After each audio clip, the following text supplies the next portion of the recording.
Number 1. 10-year-old King doesn't remember his mother, Athena Curry, who disappeared Memorial Day weekend in 2011 when he was only 16 months old. But his family says, if you want a glimpse of her, then just spend time with King. He has her personality, oh, and it's a strong one, Athena's sister, Aisha McGee, told us. I get little glimpses of Athena in King all the time. He has her fearless spirit. And physically, I notice little things. Like he has her little nose. And even her feet. She had very flat feet and his feet are just like hers. Athena Curry was 20 years old when she disappeared on May 27, 2011 after reportedly leaving her boyfriend's house on Beecher Street in Atlanta, Georgia, following an argument. Nearly a decade later, her family is desperate to solve the mystery of what happened to Athena. 9 years later, we have no answers, Aisha said. At this point, I don't believe she's alive, but I pray every day that we find out what happened to her. Athena grew up in Oregon, the youngest of 5 children. She went to Grant High School, where she played softball and ran track. In an effort to get in-state college tuition in Georgia, Athena moved to Duluth, Georgia, to live with her older sister Aisha during her senior year. After graduating high school, she enrolled in the University of Phoenix. Aisha said her sister wanted to be a pediatrician. That was her dream, Aisha said. And she worked hard. She had King, and she was a devoted mother to him for 16 months. And the whole time, she continued to work toward her goal of becoming a pediatrician.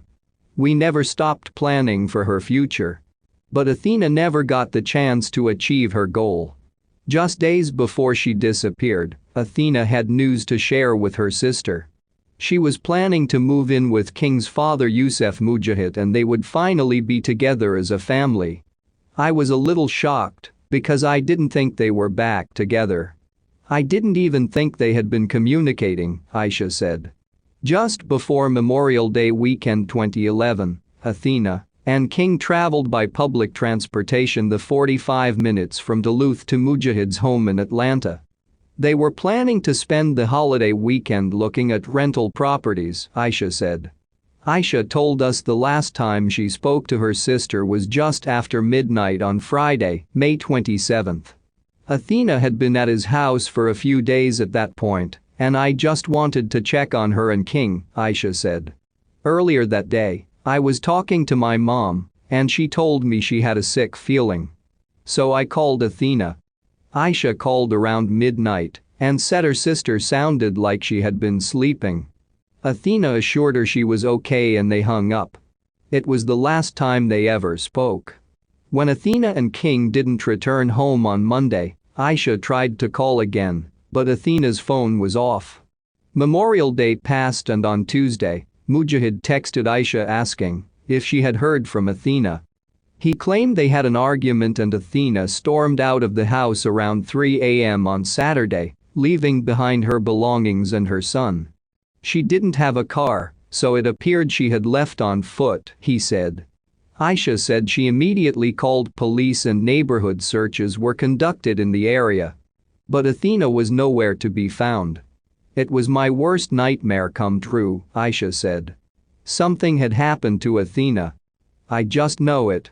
She didn't just walk away from her life. From her son. King was her pride and joy. She would never, ever leave him. Atlanta Police Sergeant Sherry Herbert told NBC affiliate WXIA the couple's argument had stemmed from text messages sent to Mujahid from another woman that Athena saw on his phone when he got home late that night.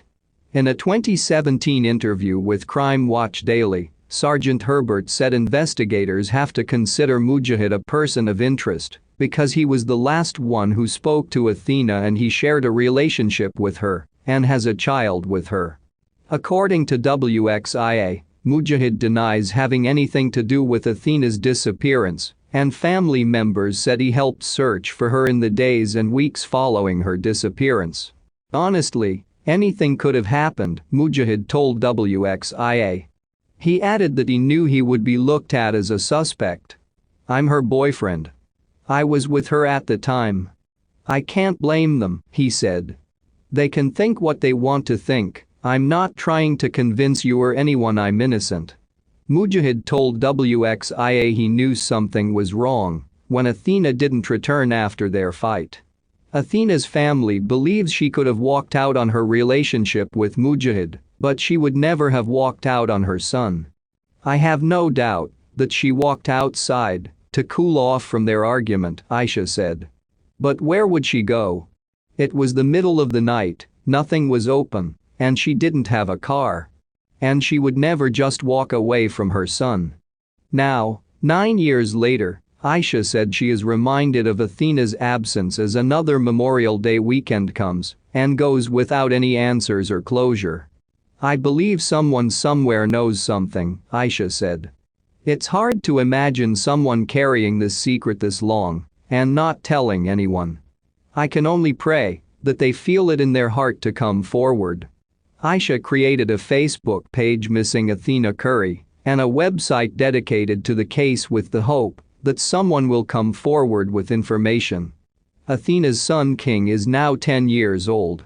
After splitting his time between Aisha and Mujahid's family since his mother's disappearance, he was officially adopted by Aisha 5 years ago. Aisha said King has memories of his father, like eating honey buns on the bus. But he doesn't really remember his mother. So she makes it a point of telling King all about her. "Wherever she is, I know she's watching over King," Aisha said. "I hope she is proud." At the time of her disappearance, Athena was 5'8" tall, weighing 150 pounds, with black hair and brown eyes. Her nose and lower lip are pierced, and she has several tattoos, including the words King Care on her left arm, a bow wrapped around her left arm, a rose and the word Rocky on her right wrist, a music note on the left side of her neck, and a tribal symbol on the top of her left hand. Anyone who may have information about Athena's disappearance is asked to call Atlanta Police Crime Stoppers at 404-577-8477. Number 2.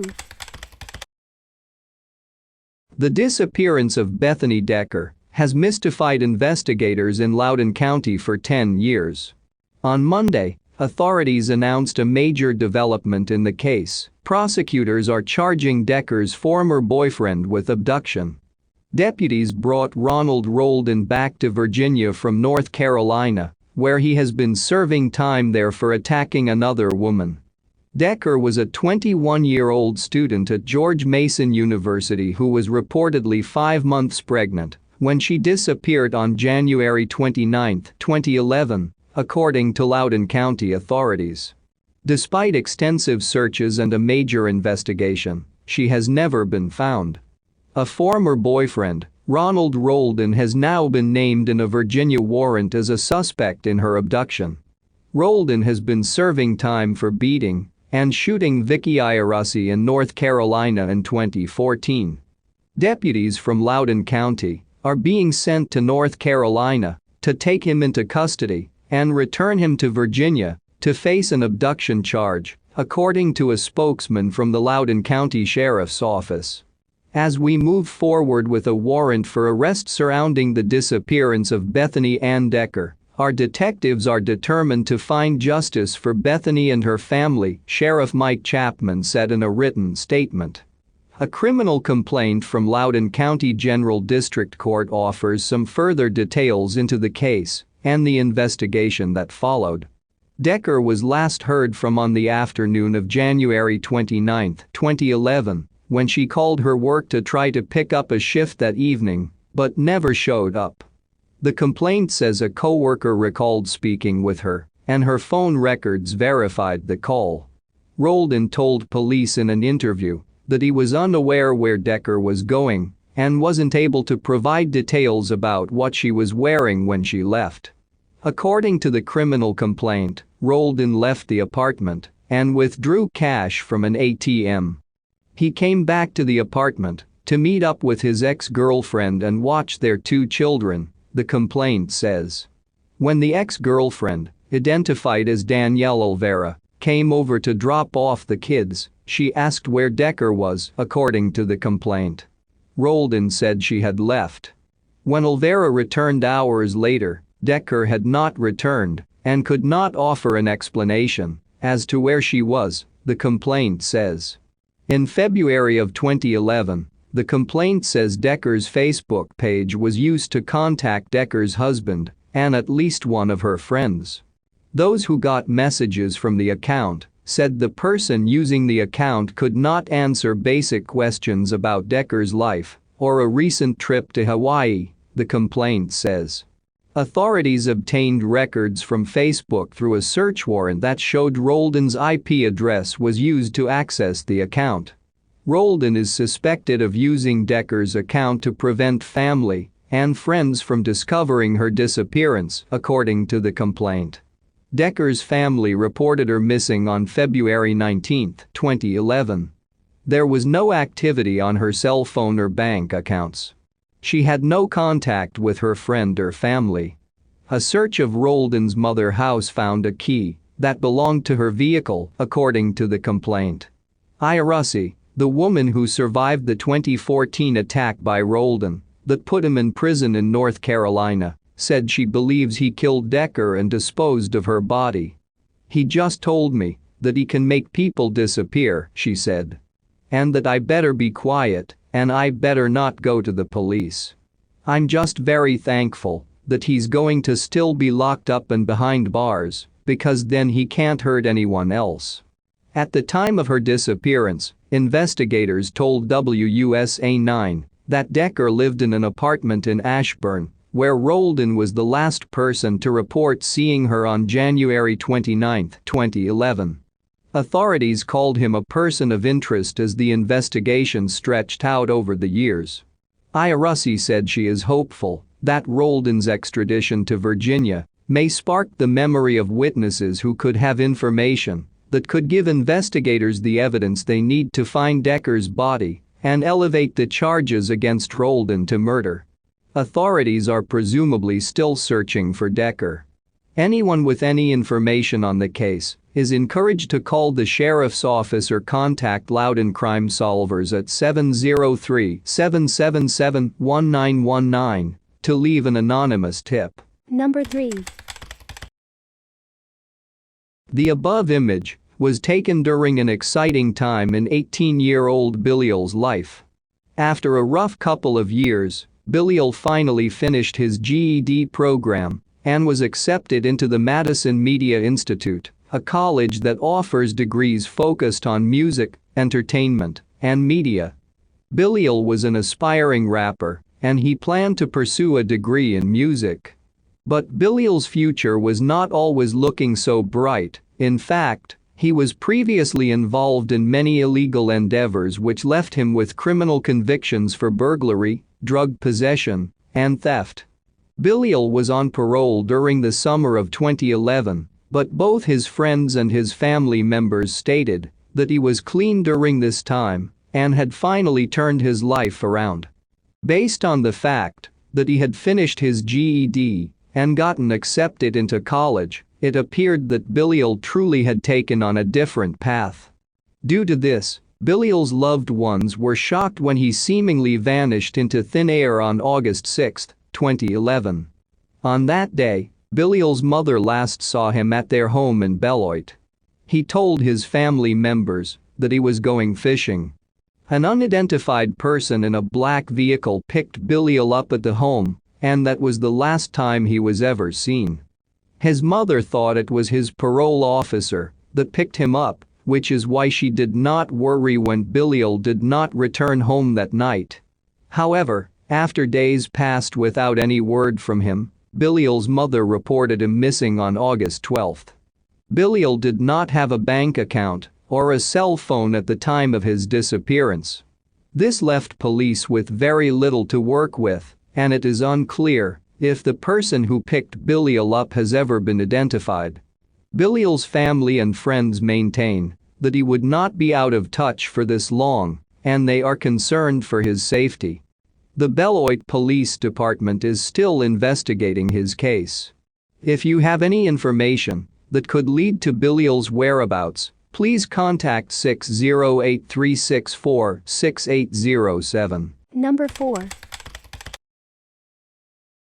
Candice Shields was last seen by her loved ones on the evening of December 10, 2011. At the time, the 20-year-old woman was at her grandparents' home in Graham, Texas.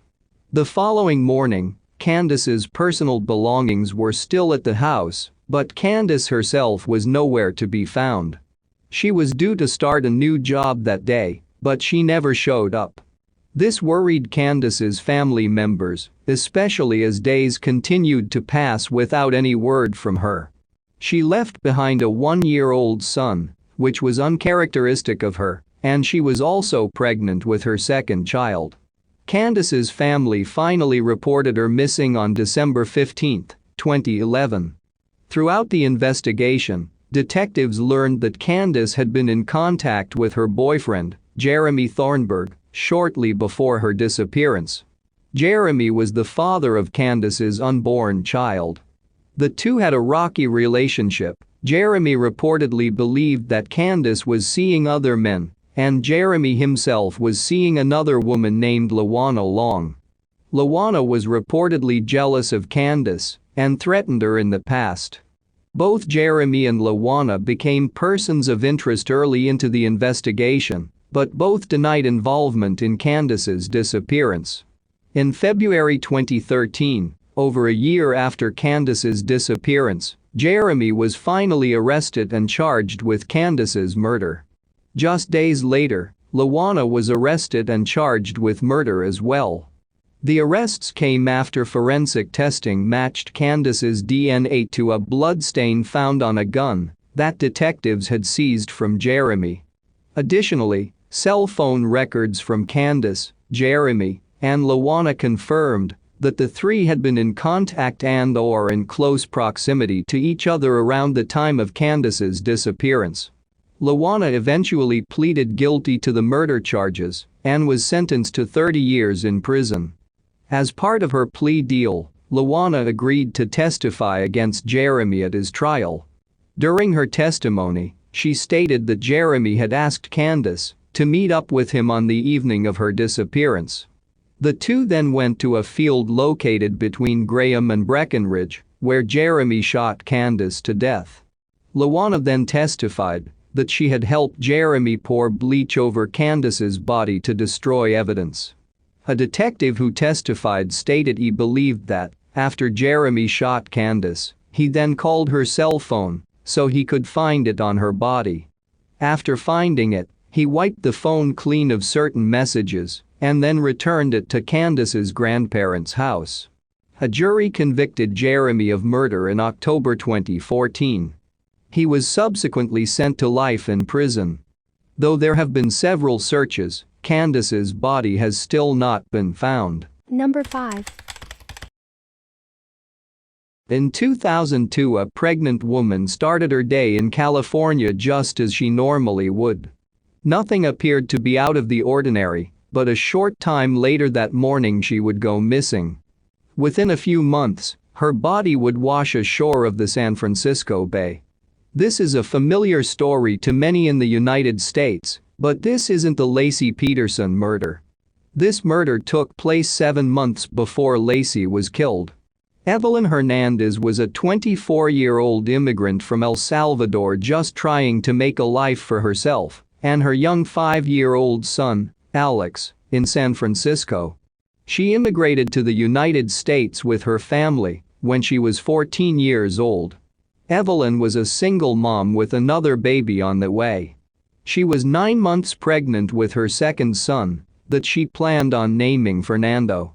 Evelyn Hernandez worked hard for her young family. She maintained 2 jobs, one at the local Costco and another at the Clift Royal Sonesta Hotel. Evelyn resided in the Croker Amazon neighborhood of San Francisco. On her off time, she enjoyed spending time with her son, Alex, and her boyfriend, Herman Aguilera, age 36, baby Fernando's father. Overall, Evelyn's life was a happy one, but she was in for a surprise. Evelyn Hernandez had concerns about her boyfriend, Herman Aguilera. Evelyn felt that Herman should have been more excited about the upcoming arrival of their new baby boy and didn't understand why he appeared to be hesitant, so Evelyn called Herman's mom. Herman's mom had a confession to make. Herman was already married. Evelyn also discovered that Herman's wife knew about her but was unaware of the baby. This was news to Evelyn. She thought she was in a relationship with a single man. May 1, 2002, began normally for Evelyn Hernandez and her son, Alex. Evelyn started out her morning by speaking to a few family members on the phone, but the day would soon change. Witnesses last saw Evelyn and Alex at Alex's school, Buena Vista Elementary in San Francisco's Mission District. It would be the last time anyone saw Evelyn and Alex alive. A few days after Evelyn Hernandez and her son, Alex, went missing, a wallet was found. Within the wallet was a disability check made out to Evelyn. The wallet was found within a few blocks of a gas station that Herman Aguilera's employer frequently used to fill up their limousines. Although it can't be ruled out that San Francisco is a busy city with many people coming through the area. On May 7, 2002, Evelyn Hernandez's due date, Herman Aguilera reported Evelyn and Alex missing.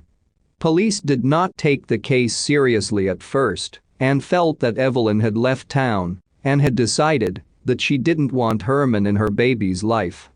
On July 24, 2002, a torso and a pair of legs washed ashore in the San Francisco Bay beneath the famed Bay Bridge.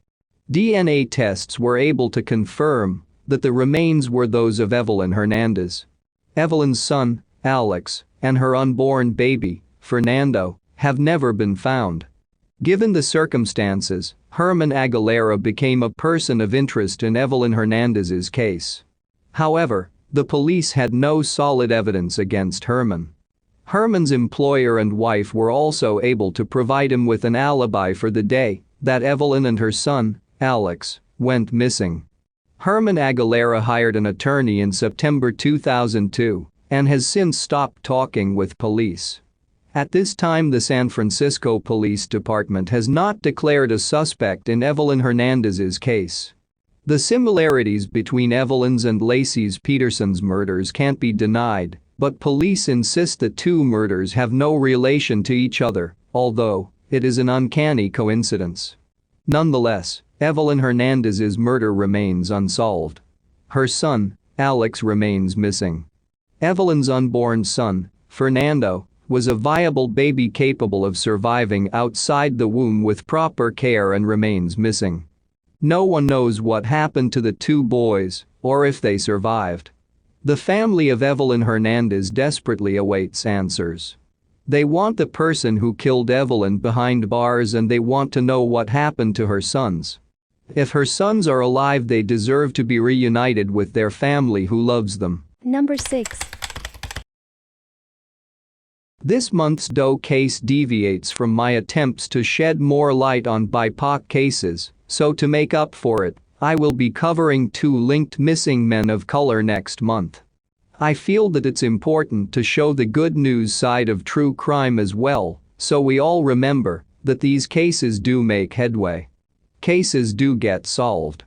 People get caught. Justice gets served.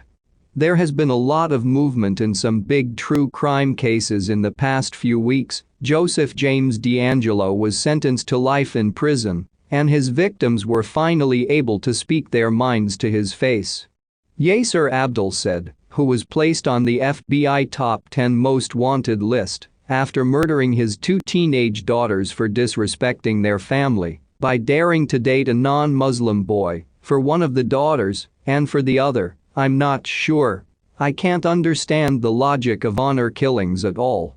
Turns out his son and brother had been helping him fly under the radar for the past 12 years. But my point is that these cold cases can see movement, even when things seem stuck. And that's what I'm writing about today, because the Rainbow Falls Doe has gotten her name back after 27 years of being nameless in death. On June 15, 1993, A hiker set out to spend their day in the Pike San Isabel National Forest. The hiker stumbled across a makeshift campsite somewhere between Woodland Park and Decker, and what they saw prompted them to call the police immediately. A young woman lay dead in a ramshackle tent, the process of decomposition having slowly begun in the time since her death. There were no identifying documents in this doe's belongings, leading to her to be called the Rainbow Falls Doe. Note: I typically call does by they/them pronouns as we do not know who they were in life, since we know that the Rainbow Falls Doe was Becky Redeker in life, and she used she/her pronouns. That's what we'll use. She had been beaten to death, with several blunt force injuries to her head. Despite the process of decomposition, the body was in good condition, having only been deceased for a few days prior to being discovered. From what investigators could tell, the doe had been between 13 and 25 years old, was biologically female, and had shoulder-length light brown or blonde hair, though they conceded that it may have been dyed. The vital statistics that the process of decomposition disrupted were estimated. The doe stood between 5'6" and 5'8", weight between 140 pounds and 160 pounds, and her eye color was unable to be determined. Her nails had been cut or chewed short, and she had both ears pierced once. She clearly had access to good health care, as she had a healed surgical scar on her upper left abdomen from a spleen removal surgery and had had 2 of her wisdom teeth removed. There were no traces of drugs and no signs of disease upon post-mortem examination of the body. The doe had 1 piece of clothing and several pieces of jewelry on her person when she was discovered. The single piece of clothing was a black Harley-Davidson t-shirt. She wore 1 gold ring that was not a full band. She had 1 earring in her left ear with a plain, clear glass stone set on a plain post. She also wore 2 necklaces, which are fairly unique. The first is a tiger's eye sphere held by gold talons or wizard's hands. Not sure where that specific description came from, but it's listed on the Doe network specifically, so that makes me wonder if the investigating agencies perhaps found the manufacturer. The second necklace was a black crystal point with a plain gold setting. For years, the investigation has hit roadblocks. Each lead has hit a dead end, gathering little to no useful information that could lead to who the Rainbow Falls Doe was and why she met the fate she did. Over time, the Douglas County Sheriff's Office and citizen sleuths alike put forth a few suppositions to try and answer these questions. The first and perhaps most common supposition is that the Rainbow Falls Doe was living a transient lifestyle as a result of running away from home or living on the streets due to other circumstances. This is a logical conclusion to draw, based on the campsite she was found in. We'll discuss this later on, when we discuss who Becky Redeker was. While there are no solid theories or suspects in the murder of Rainbow Falls Doe, it has been noted that she was discovered only a few days after a convention was held nearby. This convention was for the Vietnam Vets Motorcycle Club, which is not necessarily known for violence compared to other groups associated with motorcycles. The fact that the Rainbow Falls Doe was murdered so close to this gathering both in time frame and geographically is too much to write off as coincidence. I'm not suggesting that the whole club is in on it, but perhaps a single drunken member, or a guest of a member, even, got carried away. At the very least, I feel like some member of the club must have seen or heard something. It's the strongest investigative thread I can suss out from the publicly available information, at least. In 2013, the investigating agency made the decision to exhume the Rainbow Falls Doe. As new forensic tools became available, it became evident that more testing samples would be necessary. Samples underwent DNA testing and isotope analysis. The isotope analysis suggested that the Rainbow Falls Doe had been from Canada or Alaska. In January 2020, the Douglas County Sheriff's Office got in contact with a company called Data Connect that sequences DNA and sent them a sample from the Rainbow Falls Doe. They received results from Data Connect in March. Then, they got to work. They used the DNA sequence to compare the Rainbow Falls Doe's DNA to other DNA publicly available through GEDmatch. From the results, genetic genealogists were able to build more than 60 possible family trees for the doe. Eventually, as investigators checked into the possible family trees, the Rainbow Falls Jane Doe's biological father was found, and she was given her name back, Rebecca Becky Redeker. Becky Redeker was born in either 1973 or 74 and was 20 when she was murdered in 1993. She lived almost all of her life in and around Colorado Springs. She went to Manitou High, 1985 to 1988, and Coronado High, 1989. According to a timeline provided by the investigating agency, Becky lived in several group homes, which seems to indicate some sort of instability either emotionally or familially. I want to stress that getting support for issues is not a bad thing at all, and seeing the term group home may be jarring, but we should not judge, especially when we have literally no further details. After these group homes, she seems to have hopped from place to place, living a transient lifestyle. It was this lifestyle that led to murkiness in the date of her disappearance. She was last heard from sometime in 1992 or 1993, while she was living homeless. Her mother and brother are still alive and in communication with investigators. If you have any information regarding Becky Redeker's murder, please contact the proper authorities. You can contact the Douglas County Coroner's Office at 303-814-7198 in reference to case number 93068. You can also reach the Douglas County Sheriff's Office at 303-660-7588 in reference to case number 9304194. You can also contact Metro Denver Crimestoppers to submit a tip anonymously. Part of the puzzle is in place now that Becky has gotten her name back, but we need to find who ended her life and bring them to justice. She deserves to rest in peace. Number 7. It had been 2 days since Courtney Williams' roommate had contact with him before he reported him missing. The last time anyone saw the 27-year-old was on February 15, 1996, while Courtney was with his girlfriend, 24-year-old Tomeka Jefferson. The couple was at Courtney's apartment in Ellicott City, Maryland, when Tomeka reportedly spoke with her relatives in the evening. It was around 10 p.m. when she told them she and Courtney planned to go out, but what happened to the couple remains a mystery.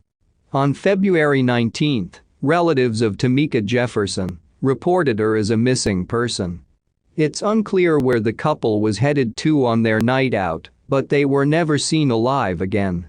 Tomeka was a responsible woman, so when she didn't show up for work at a Baltimore law firm, where she was employed as a legal clerk, people grew even more concerned. Then, on February 21, the investigation into the missing couple gained steam after Tomeka's car was located behind an apartment building in a Baltimore neighborhood known for its criminal activity. It's unknown what evidence, if any, was found inside of the 1995 Nissan Quest, but the vehicle had been abandoned in an area known for drug activity. Reports state that Courtney Williams was a drug dealer who allegedly made upwards of $30,000 per week and had a criminal record. Courtney's drug running included work with Thomas Archie Smith, a man who reportedly answered to Williams as his lieutenant. On April 7, the body of Courtney Williams was located floating face up in Gwynns Falls. He had been shot multiple times. Tomeka Jefferson remains missing.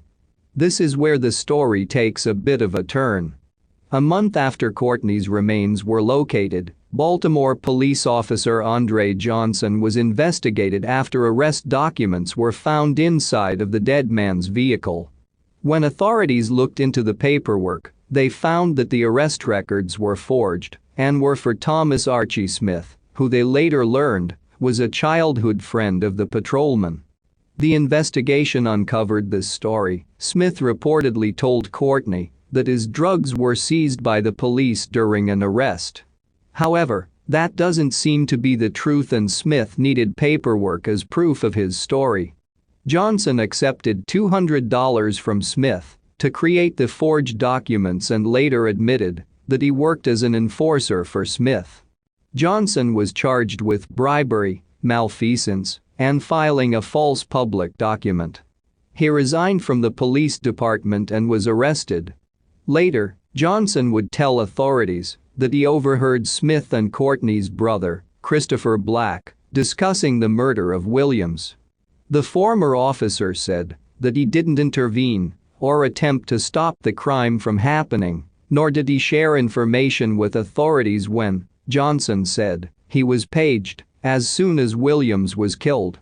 Smith and Black were reportedly jealous that Williams was making so much money as a drug dealer. There have been dozens of bodies found near Gwynns Falls in Baltimore's Leakin Park over the years.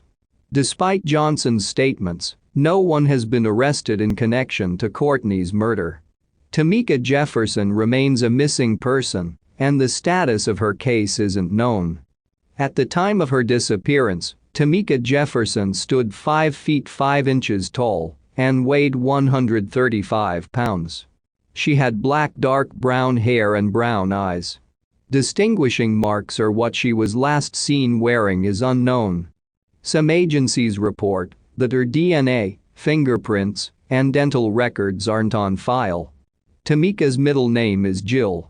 She would be 48 years old at the time of this publication. Anyone with information about this case is urged to contact the Baltimore County Police Department at 410-887-2214 or their local authorities. Please share this story about Tomeka Jefferson to help reignite the investigation into her disappearance.